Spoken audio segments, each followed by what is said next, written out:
عورتوں کے لیے لوہا، پیتل، تانبا، المونیم اور دیگر دھاتوں کے زیورات کا پہننا،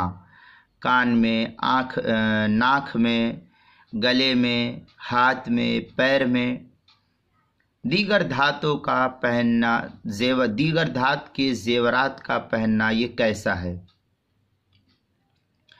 چنانچہ اس سلسلے میں حضرت مفتی سلمان صاحب منصور پوری دامت برکاتہم لکھتے ہیں،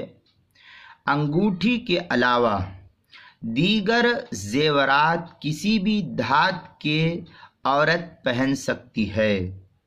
بشرطے کہ وہ بجنے والے نہ ہوں، اور انگوٹھی صرف سونا یا چاندی یا ان کے پانی کی نکل وغیرہ ہونی ضروری ہے۔ نکل یا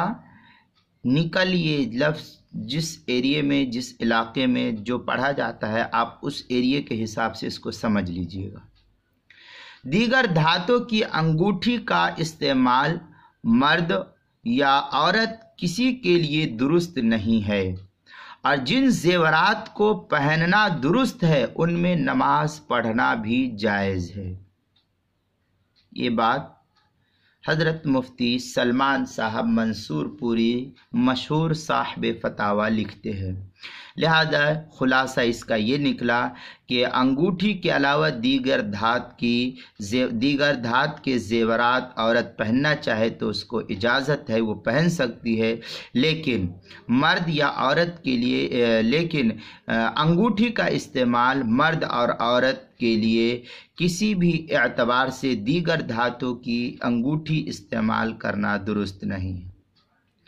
اور جب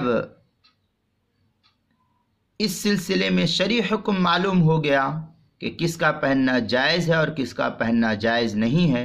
تو پھر ان زیورات کو پہن کر کے اگر نماز پڑھتی ہے تو نماز بھی اس کا پڑھنا جائز ہے، یا کسی کو پانی دے، کھانا دے، یا کوئی بھی چیز کرے تو اس کے لیے وہ کام جائز ہوگا۔ چنانچہ اعلاء السنن میں المغنی لابن قدامہ سے نقل کیا ہے، یباح للنساء من حلی الذهب والفضة والجواہر کل ما جرت عادتهن یلبسه کالسوار والخلقال وغیرہ جو ہے عبارت نقل کی گئی ہے۔ چنانچہ اعلاء السنن کی 17ویں جلد 294 صفحے پر اس کی تفصیلی وضاحت موجود ہے، اور فتاوی ہند کے اندر ہے، والتختم بالحدید والصفر والنحاس والرصاص مکروہ للرجال والنساء جميعا۔ یہ فتاوی ہندیہ کی عبارت ہے، کتاب الکراہیہ الباب العاشر فی استعمال الذهب والفضة، 5ویں جلد صفحہ نمبر 335۔ فتاوی شام کتاب الحظر والاباحہ فصل فی اللبس، 9ویں جلد صفحہ نمبر 518، جو زکریا بک ڈیپو دیوبند کا ہندی نسخہ ہے فتاوی شام کا۔ مجمع العنون کتاب الکراہیہ فصل فی اللبس، 2 جلد صفحہ نمبر 535 اور 536، جو